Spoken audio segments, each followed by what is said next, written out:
The Local Thread.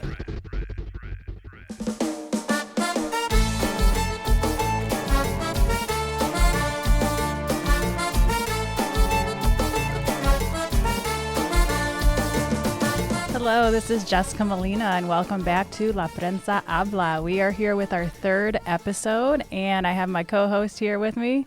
Hello, this is Kevin Salinas. Today, we have guests from Better Business Bureau. We have Lane Mont and Nataly Mena. I want to talk a little bit before we get into their story about, as business owners in Toledo, you want to make sure that you're looking at the resources that you have, and you're reaching out to your resources and organizations that are going to help you just get out there, right? Network. And these organizations come with a lot of resources. So today we have the BBB, which stands for the Better Business Bureau. And Lane, Nataly, how are you guys doing today? Good. How are you, Kevin? Good. Lane? I'm doing well. First of all, I want to thank you guys for taking the time to sit down with us. But we'd like to know a little bit about you guys, your backstory, how'd you guys get involved with the BBB? So I'll start because I've been involved a little bit longer. So I knew of the Better Business Bureau. If you grew up in Northwest Ohio, and when you were a kid staying home from school on snow days, you would see these commercials, and there would be this guy, Richard Epstein, on these commercials. He even had a TV show. He was the CEO of the Better Business Bureau, and he's my predecessor. And he was there for just a mere 50 years. Like his whole, was that his only job? Yes, he came Wow. out of, well, he was an officer in the Army in Vietnam, and he came out of Vietnam, and he began serving. He got a job in the Canton Better Business Bureau, and then eventually transferred back to Toledo, where he was from. So, yeah, you saw this guy, and then, so you became familiar with the word Better Business Bureau, but as a kid, you didn't know what the heck that meant, of course. Mm-hmm. Well, then I got into my professional career here in Northwest Ohio, Kevin. I was a construction attorney for 25 years, and I volunteered. I started volunteering for the BBB about 20 years ago, and I was their arbitrator for construction disputes. So if a company had a dispute with a consumer and they were construction related, those usually came to me. And I probably heard over 100 of those, and I also did lemon law things. So I volunteered. And then one day I asked Dick if I could come onto the board of directors. And he didn't want to bring me on the board of directors. Like, well, Lane, if you come on the board, you can't be an arbitrator. So then we really need you. And I insisted. So I ended up on the board, and then I was on the board when Dick announced his retirement in the spring of 2022. And so I threw my hat in the ring because about that time, the company I worked for sold to private equity, and I knew that they would not need their own local lawyer because they had their own lawyer. So I threw my hat in the ring, and that's how I came to the Better Business Bureau in the fall of 2022. Fall of 2022. What about you, Nataly? Well, mine was quite different. I obviously didn't had any idea about BBB. You weren't watching BBB commercials as a kid? At all. I wasn't born here. I'm from El Salvador, so I Yes. came here in 2014. No snow days in El Salvador. Yeah, no, nobody knows about what BBB is. Yes. So my neighbor was like, hey, like my friend is hiring a BBB, which is him. Mm-hmm. And I was like, oh, really? I have no idea what this company is about, but let me see. I did my research. I was like, okay, it's, helping the consumers, so I was like, okay, I'll try it. Why not? And I went to the interview, got hired 2 years ago. And Nataly, yep. and you do marketing, correct? You're the I do marketing manager? now. Or I do social media now. Okay. I was actually the first person that he hired in the marketing department. I used to be in operations. Okay. Yeah. So I, when I first started my business, that's one of the first things I went out to. I reached out to the BBB because I understood what it was to have that logo, kind of like that plaque on your trucks, on your website. But I understood that based off of the people that I've seen in the industry having the BBB logo, right? And the credibility it gives you as a business owner. Lane, can you touch base a little bit on that as to why it's important for business owners to really reach out and get that plaque on their business? So when I came here, I sat down. I spent about a year really learning how it worked from the inside, and I identified 5 different value propositions for businesses. And the Better Business Bureau is known for helping consumers, and consumer protection is one of our legacy missions. But our primary goal and my primary focus is to find, support, and promote the best businesses in Northwest Ohio, right? So we have 24 counties. I came up with 5 value propositions, but the biggest one is what you just mentioned, Kevin. It's that the Better Business Bureau is a trust badge, a credibility catalyst. It helps provide instant credibility to a business that might be young or up and coming, and if it's an existing business, it shows that they are committed to honesty and ethics, resolving disputes when they come up. And so that is probably the most well-known reason for the BBB, and it's probably the biggest value proposition we provide, although there are others. And it is important for businesses to commit to doing things honestly and doing things the right way, because when you do that, the economic prosperity in the region increases. When you see businesses flourish that are not being honest, and I've been in business now for 35 years or more, when you see businesses taking liberties with customers and not treating people decently in how they conduct business, over time, that will degrade the quality of the community. But if they commit to doing things the right way, stepping forward and working with customers to resolve problems when they happen, then you see the quality of a community raise up over time. And I'm a big believer in that because I'm a very big believer in Northwest Ohio and Southeast Michigan. When you were a construction attorney, did you see that firsthand a lot? Did you find yourself wanting to advocate for the better businesses, or did you see the community around you erode? I'm trying to connect your first experience to your role at the BBB and how that influenced you. Good questions. So I worked both sides of the aisle. I represented consumers and I represented businesses. And I will say that, you probably make more money as an attorney representing businesses over time, but consumers need help. Ohio has some pretty robust consumer protection laws. And the answer to your question, I never give a short answer, but the short answer is yes, I did see that. What I saw were that businesses that were in a hurry to get the next job, get the work done, collect the money and move on, without committing to deeper principles that are more sustainable and lead to longevity, those businesses would be around for a while.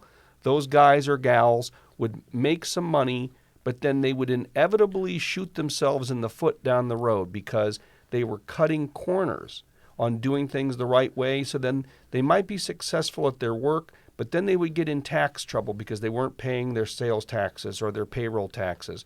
Or they would be good on one thing, but they would fall through the basement on customer service. So, they might run a tight ship until a customer complained, and then they would get indignant and refuse to step forward. They'd take it too personally, and they wouldn't resolve the problem. And in construction, Kevin knows this for sure, you can make a lot of money in construction if you do things right and a little bit lucky, and you can lose a lot of money very quickly. One bad customer interaction, one lawsuit, one project that doesn't go right can erase the profits of 5, 6, 10 jobs. So if you want to have a business that is sustainable and has longevity, you have to commit to these deeper principles of honesty, integrity, and, just taking ownership when things go wrong. And Nataly, have you seen this happen, or in what ways have you seen businesses either flourish or kind of bring the whole community down? Well, when I was in operations, I was handling customer reviews, and one of the biggest things will be the workmanship issues. That will be one of the main, things that people will kind of complain about, and it is sad seeing and have to deal with consumers sometimes that they have to lose a lot of money. And also when the businesses, have to deal with consumers that doesn't want to work with them, and and they have to go through a process that they probably don't want to. So I believe Toledo is very, how do you say this? Like, the best way I can say it is like has a lot of old money. A lot of people would go to the BBB before they go to Google to either write a review, check credibility on a business. So I guess, what are you guys doing to, I guess, differentiate yourselves from like Google, for example? Why would somebody rather go to BBB and see the credibility of a company versus where they can just go to Google and see the reviews? And Yeah, so I don't think it's an either-or situation. I think you've got two sets of resources. Obviously, BBB is not going to put Google out of business, and I wouldn't want to even if we could. The thing that BBB has, and I've seen in my career, I've seen things come and go. Angie's List is also out there, and then they got in trouble for a while, and then they had some legal troubles. BBB has been around for 106 years in this region. And the one thing I think that really stands out to me, there are 92 BBBs across North America. They all grew up organically. Now they're stitched together in a national federation. But there is no other organization to support and promote businesses that has a national connectivity and at the same time has bricks and mortar presence in the local community. You get a bad review, or you think that's unfair review from the customer or an unfair complaint, try getting someone at Google to answer the phone and get to work on that. That's not going to happen. But if you come to the BBB or you call the BBB, and again, I'm speaking from whether you're a consumer or a business, because we help both, and both can be out of line and both can be right. You are going to get personal attention on that situation. And I think that's a huge differentiator between the online services. Use the online services, of course. But if you're a business, you can belong to a chamber of commerce as well. But they are very local. They're hyper-local. Their geography is not 24 counties, right? We've got 24 counties, so we are very regional, and we are physically present in our communities. Now, when you say physically present, do the businesses establish a partnership with you? Like, what are the requirements to working with the BBB? And in these cases where you're talking about businesses get personal sometimes and they lose profits, like, can a business kind of get kicked out? What does that look like? Oh, yeah, they can. So its membership is, we have a board of directors, and we have a membership committee on that board of directors. So I am not the king. I'm just a mouthpiece of the organization. And ultimately, membership is up to the board of directors and the membership committee. And there are standards, and you have to have some good business history. Nataly probably can talk about these better because when she spent her year in operation, she was a rock star at vetting businesses. That's why she got promoted, because she is a rock star. So she did all the vetting. So that's a good question for her to weigh in on. Absolutely. But if they don't adhere to those standards, and one of the standards is promising to do things right in the future. So it's not just about your history. It's a commitment how you're going to conduct yourself in the future. But yeah, if you fall short enough, there's a process to expel businesses, and a big old ugly revocation stamp goes on their BBB profile, so they can be kicked out. Yeah, maybe Nataly has things to add on that. Yeah, Nataly, what did you look just to add for? out there, the board of directors of the BBB is business owners in this area as well. Oh, wow. So Wow. they are around us. See how smart Nataly is? That's a better answer than I gave, Yes. Nataly. Thank you. The vetting process, how they can become accredited. First of all, we got to make sure that they have the licensing, in the state of Ohio, Michigan, to be working in this area. One of the things that I want to clarify with that is that people does not understand, because we got a lot of complaints about this, and it's like, oh, this company didn't get a permit. Okay, the permits go per county. It will be impossible for us to check over 5,000 businesses to see if they have required the permits to work, because we don't know where they're working at. So that is up to the company. That's their trouble, right? We just want to make sure that with the state, they are up to date. After that, we make sure that they don't have any civil, criminal, or anything like that on their background in the past 3-4 years.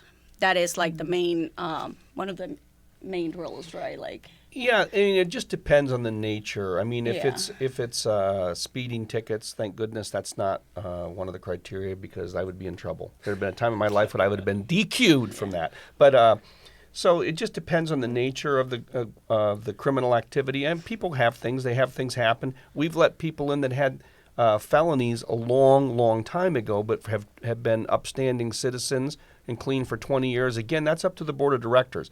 I don't make that judgment. If there's a concern or a red flag that Nataly's team or operations brings to me, then I will pass that along to the membership committee, and they will decide whether to dig deeper. So it's a very individualized process, right? But when Nataly was talking about the licenses, just for instance, if you are like a home health care or a nurse or a licensed professional advisor of some sort, those are the kinds of licenses we're talking about. So if it relates to your profession, and then you have to have that license. But like a construction company, and there are a lot of them, you know, Ohio doesn't have a statewide general contractor license. That's just city by city, county by But county. Michigan does. But Michigan does. I want to go back. Kevin had mentioned something about there being old money in Toledo, and I'm sure we could dig into that for hours. But what it's making me think now is connecting it, Nataly, to the fact that you said the vetting process is all business owners, and I'm just, my mind is going in this like, well, it kind of feels like, are you in the club or not in the club? You know what I mean? Like if you're a new business owner, how do you ensure as the BBB that it's not like a kind of popularity contest or attaching back to those old money concepts?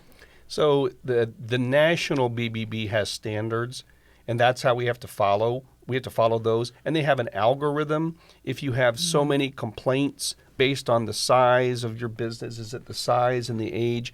So if you get out of whack, if you're a small business with lots of complaints, then that's going to it's going to lower your letter grade in the BBB system. So the letter grade in the BBB system is an algorithm, like it is in Google and every other place. And if that algorithm drops you below a B, if you're below B, you cannot be in the Better Business Bureau. So B plus, and the A's. So you do have to have a good letter grade, and that's one of the baseline requirements. I will tell you that the membership committee of our board of directors, and the board of directors as a whole, is actually probably a little more forgiving and a little more tolerant than I probably would be if it was just up to me. And I'm glad for that, because I've learned that you got to give businesses chances.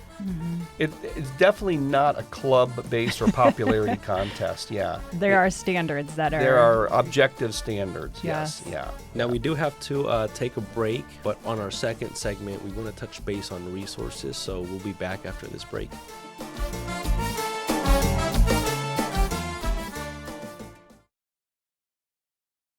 And welcome back to La Prensa Habla. We are in our second segment. This is Jessica Molina, and I'm here with Kevin Salinas. I want to do a little recap in Spanish of our first segment.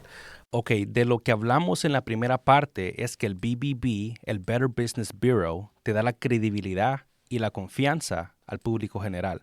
Si tú tienes un negocio, ese logo trae mucha confianza y que tú estés en partnership con ellos. Como una relación entre negocios y consumidores.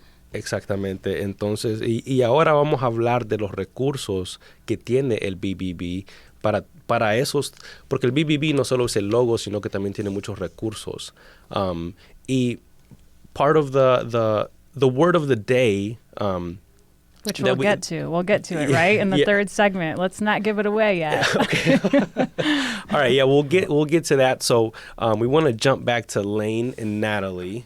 And what they're doing for our community, right? This is La Prensa Habla. So what are you doing for the Latino community? So I'm going to let Nataly answer most of that question, but I'll kick off the answer, okay?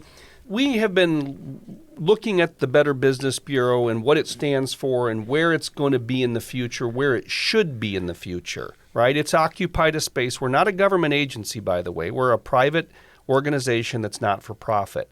You know, the world is constantly changing. The Better Business Bureau could probably be rightly accused of not really keeping up with the times in the past. And that's not going to be the case on my watch. So as I look around, I see the world changing, and I had to admit something. The Better Business Bureau has been very good at connecting and reaching out to businesses owned by old white guys like me.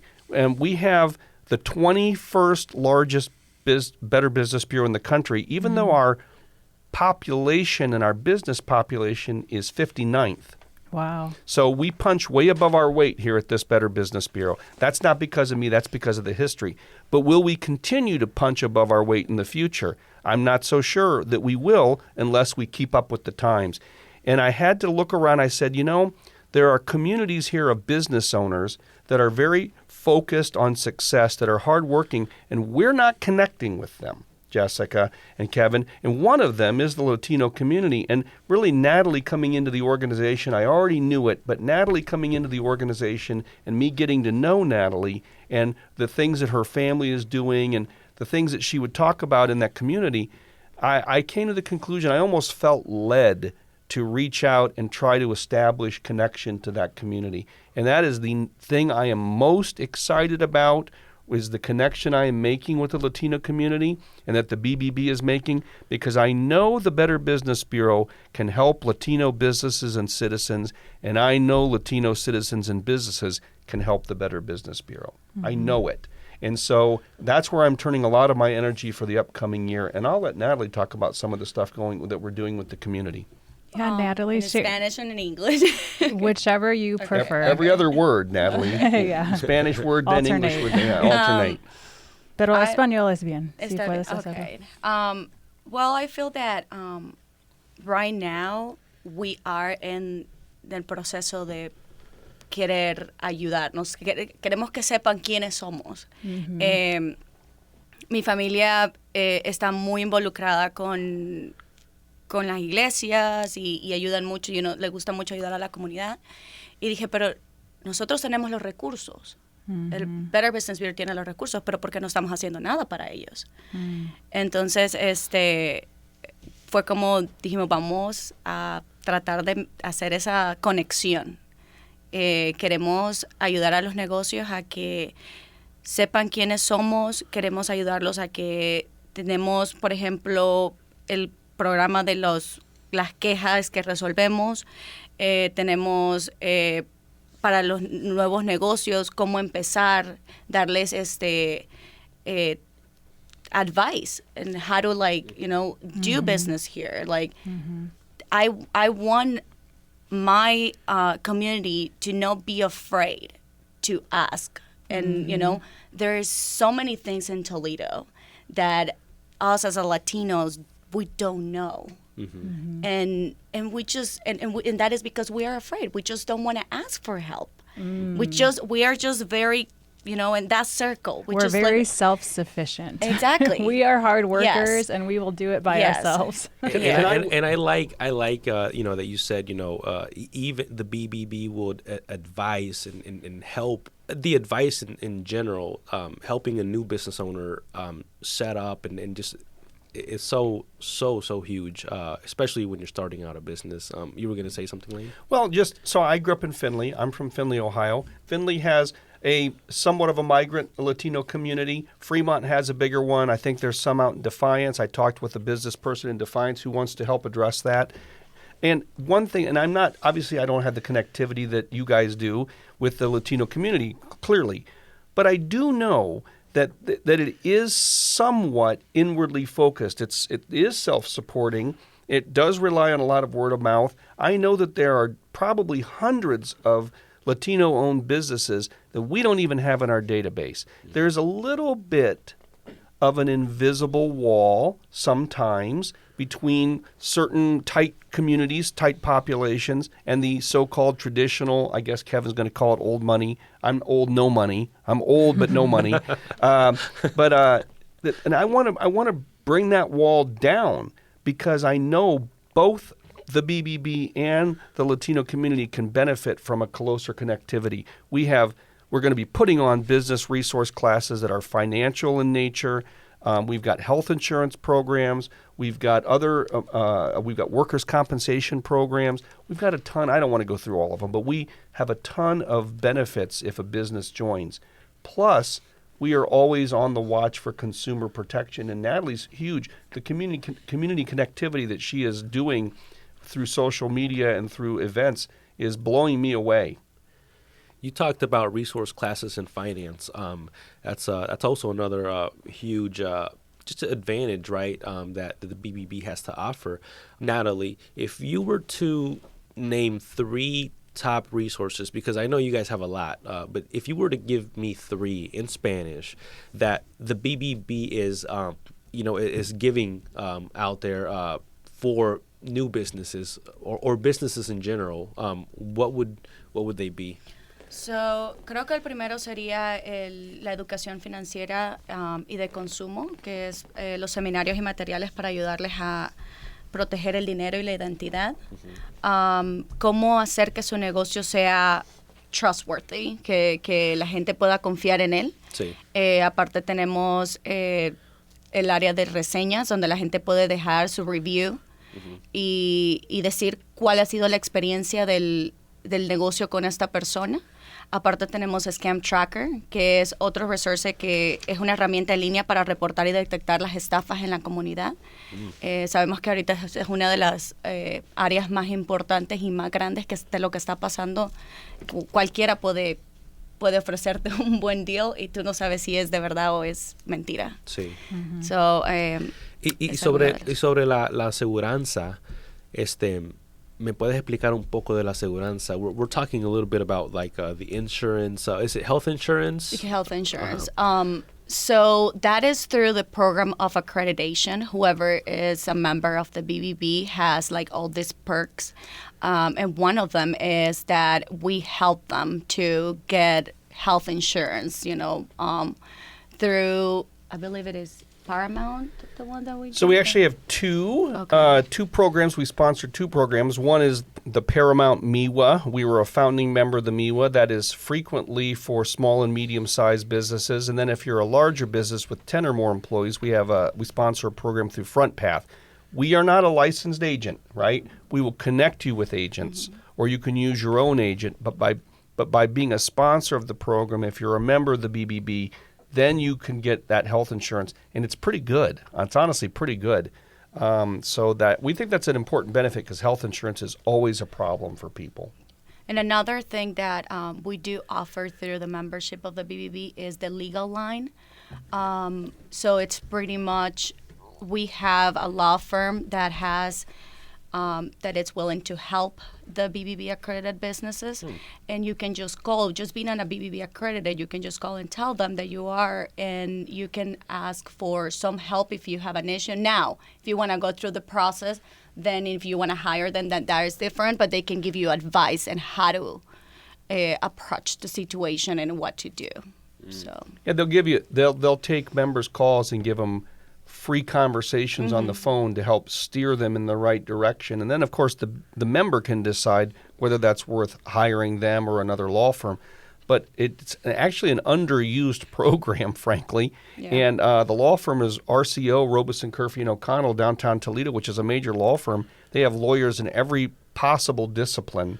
But that phone call and initial consultation is free.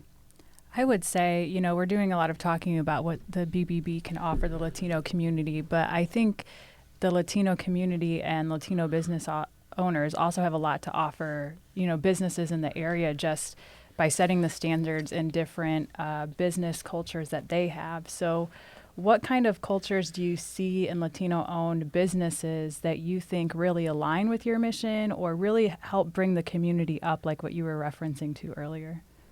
I'll speak from as an outsider's perspective.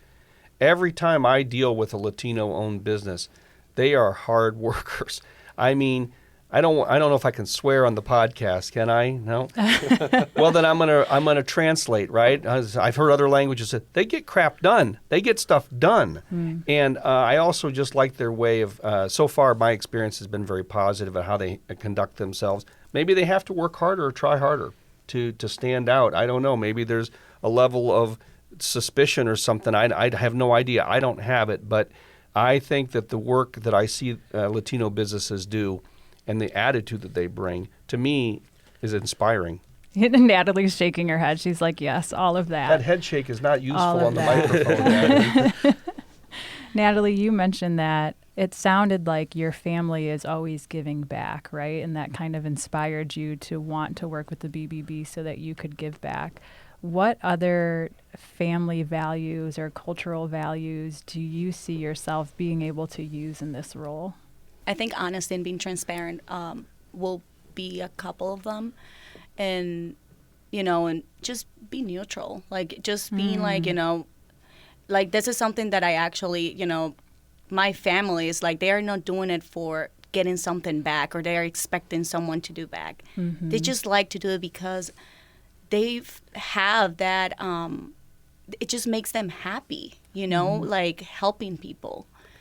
And that's what it is. And I mean, it's just, awesome, like to see that feeling, when I see my mom and she's like, oh yeah, we did this and we have this, like we reached this goal, like, got this amount of money and we just did this for the church. And like, it's just kind of like, wow, like, that feeling of like helping people that are in need is just, right. it just, like, I just seeing her is just amazing. Like, mm-hmm. and I would like to do that. Kind of going back to your question, Jessica, I think as a business owner as well, I think some of the things that also align the Hispanic community to the BBB is, we're going all out, right? When a Latino starts a business, you're going all out.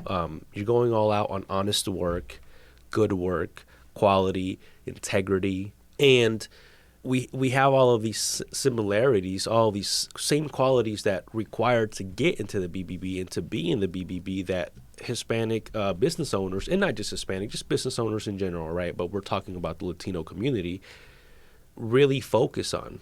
And I think that's where the BBB and any Latino business owner out there that isn't on the BBB, that's where all of those, that's where those similarities or where we align vision, right? Our vision aligns.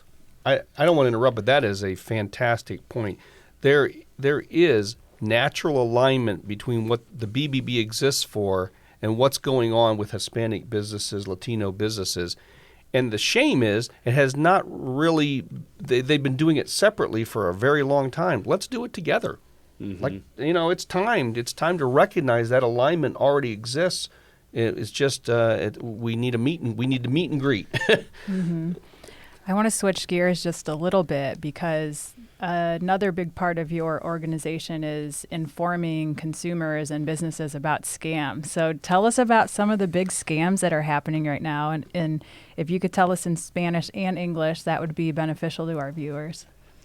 I think actually I printed out some of what just happened last month, the stats from last month, and one of the biggest one that is going on around locally right now is employment.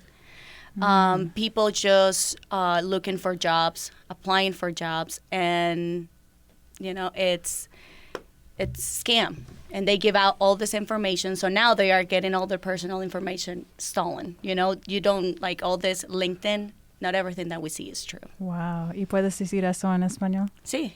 Uno de ellos es cuando la gente está buscando trabajo en estas websites que prácticamente ponen toda su información, su seguro social, su nombre personal y les roban la identidad.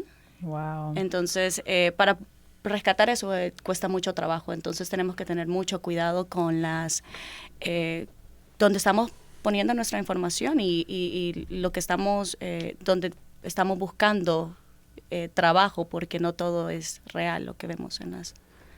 El BBB, the BBB tiene muchos recursos. It has many resources.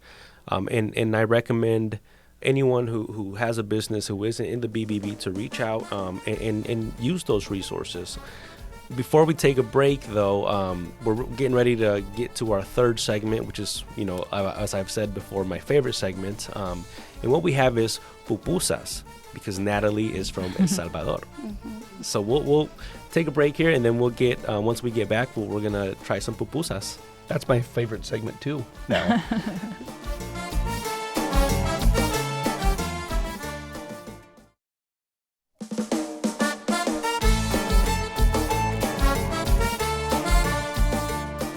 All right, welcome back to our third segment. We have some fun treats here today. This is Jessica Molina, and I am here with... This is Kevin Salinas. We're still here with Nataly and Lane. First, I want to start with, we haven't talked about our word of the day, and our word of the day is chispa.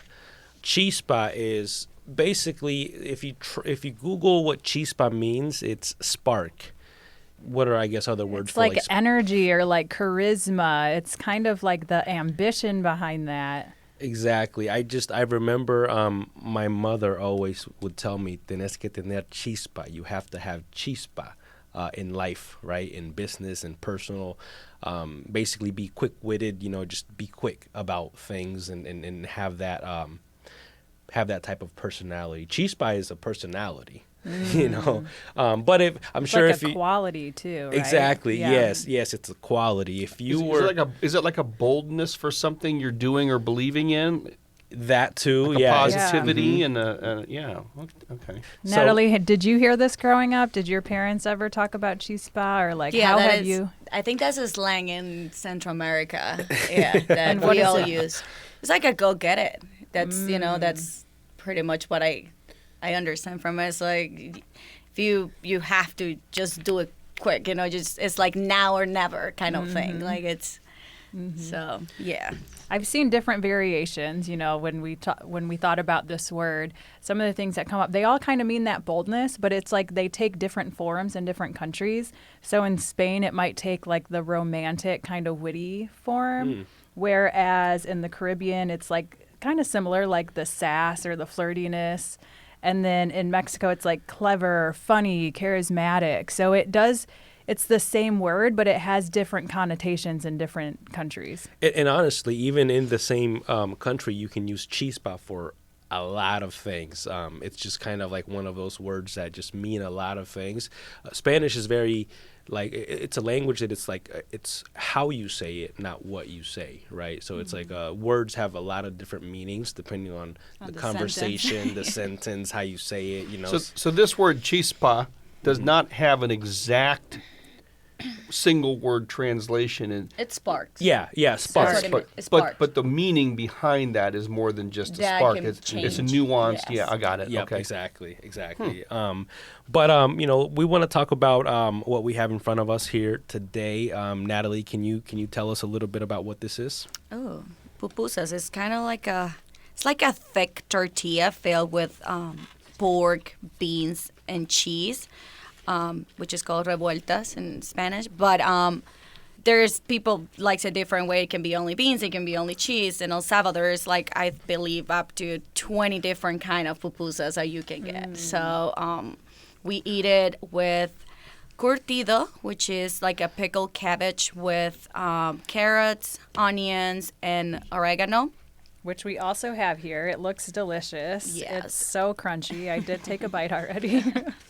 And then we have the salsa.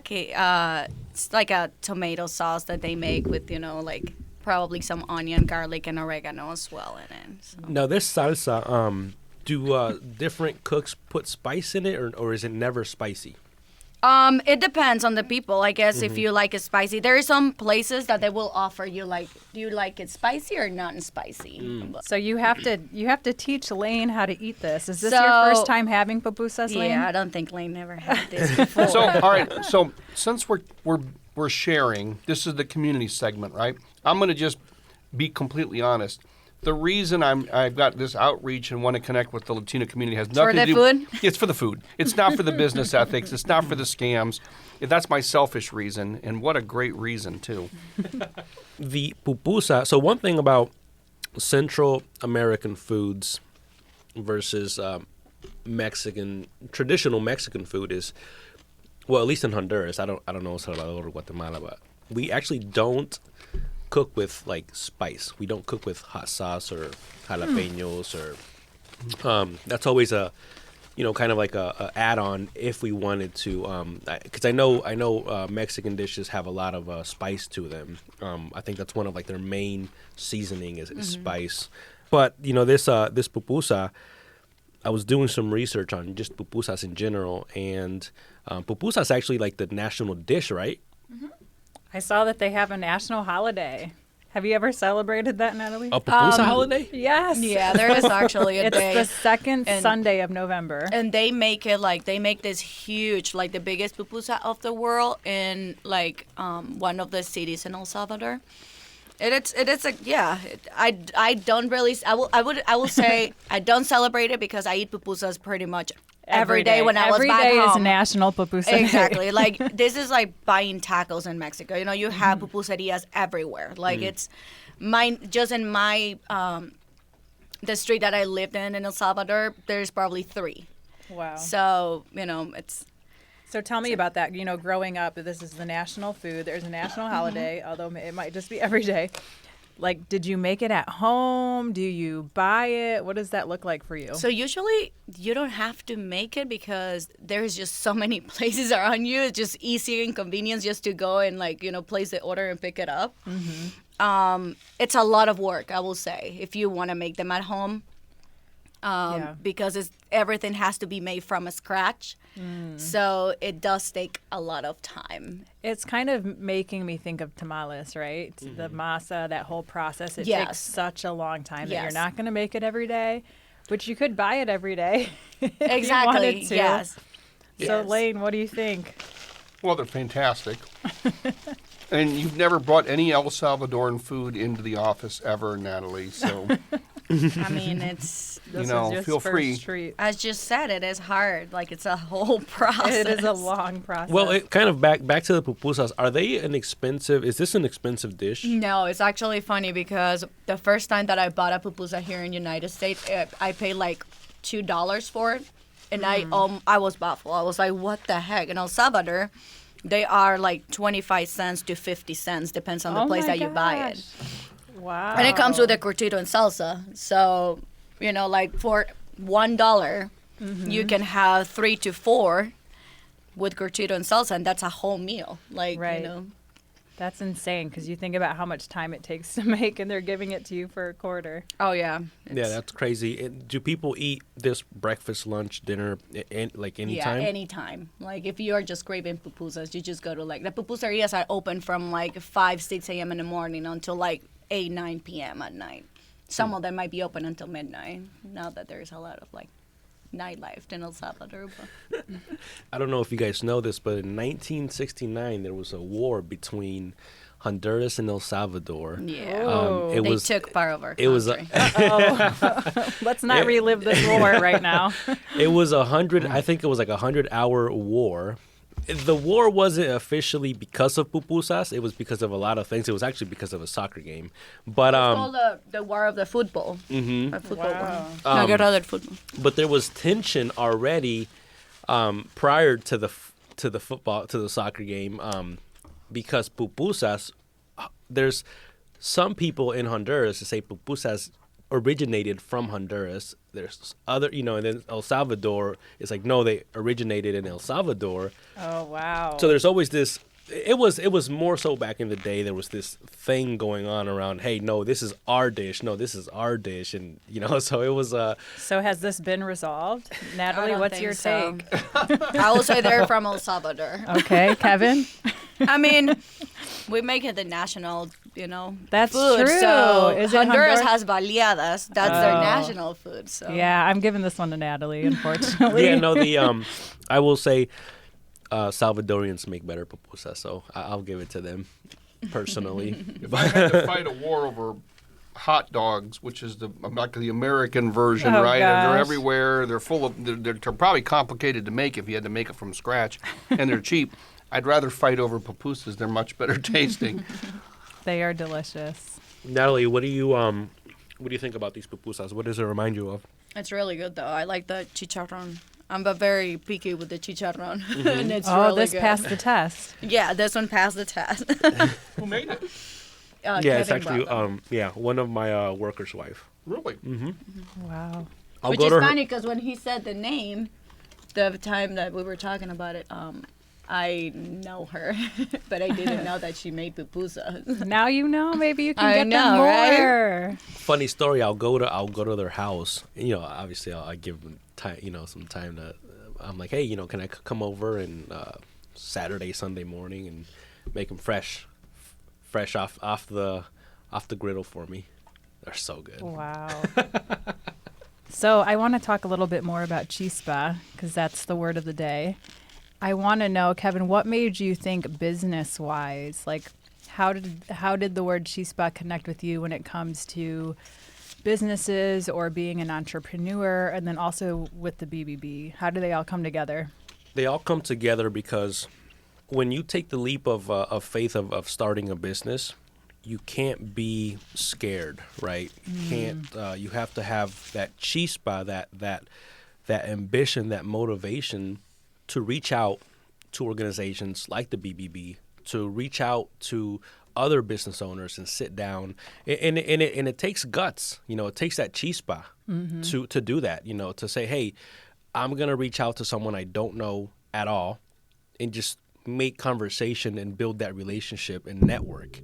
And when you're making decisions in business, you have to have chispa.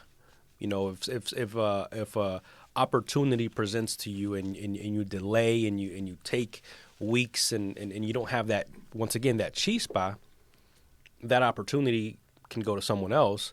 And in business, it's a bit of like Lane said earlier, it's a little bit of, it's hard work. I believe a lot in prayer as well. It's prayer, it's hard work, a little bit of luck.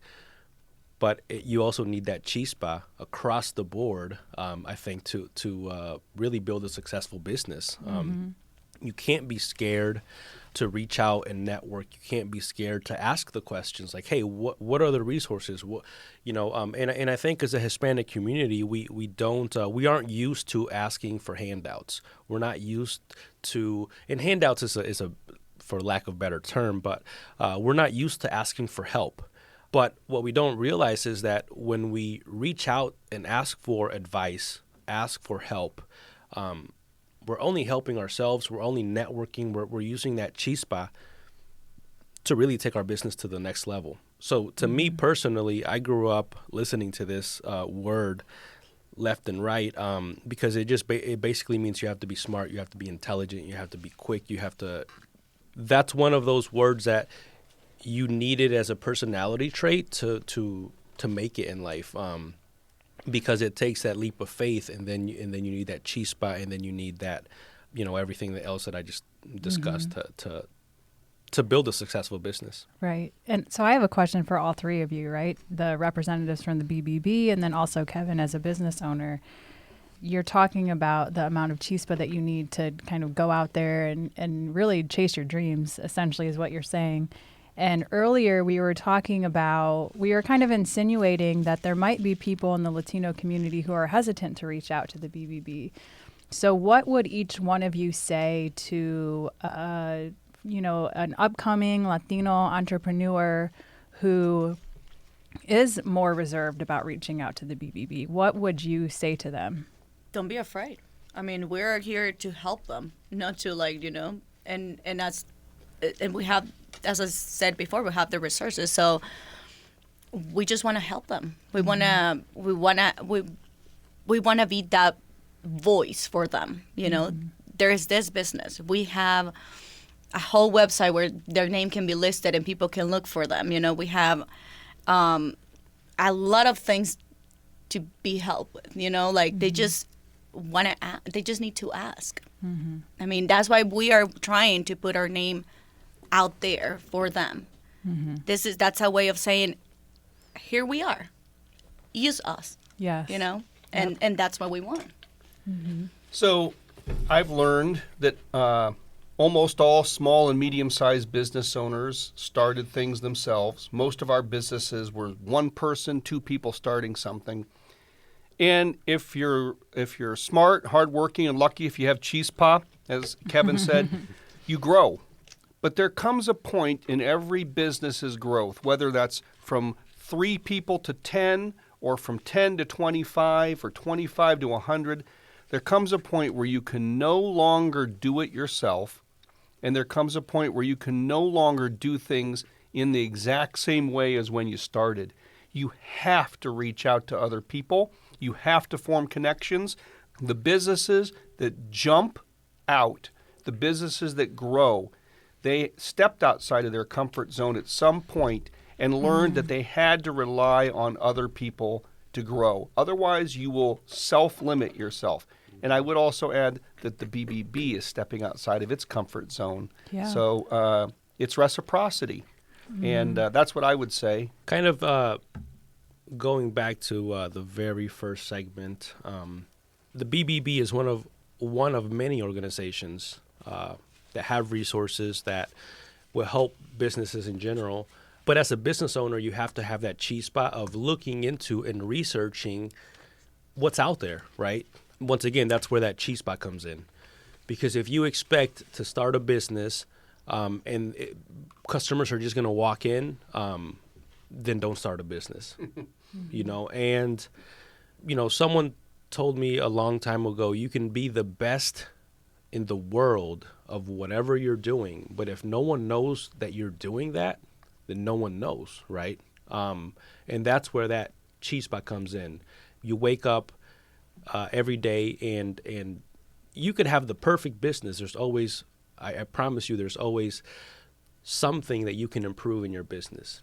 Don't get comfortable. Have that chispa of reaching out to more and more people, network more organizations, be more involved in your community, start giving back to your community too, right? And personally, that's kind of one of those things where I'm at in life. Thankfully, I've been very blessed, and I want to give back to smaller businesses and even bigger businesses, right? There's always something you can learn from somebody. At the end of the day, it all boils down to have chispa, because whatever business you're in, it's probably saturated. I think I'll say, too, just to wrap up our word of the day here, I think chispa, you need confidence, right? You need that confidence in yourself to have chispa. And if you're a business owner, it really sounds like the BBB can help provide that sense of confidence. They can give that credibility, that reliability.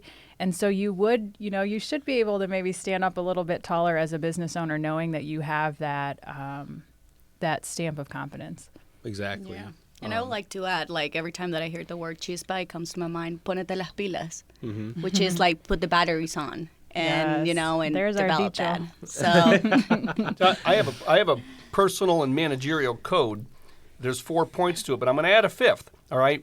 Do your job, be kind, have fun, do your job. It's that important. It's on there twice. I'm going to put chispa in there.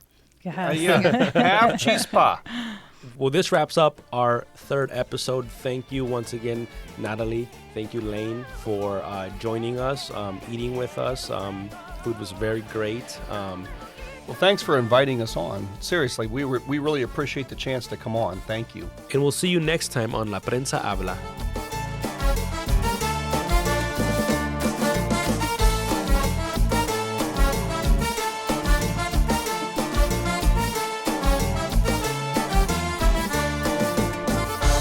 The Local Thread is a production of WGTE Public Media.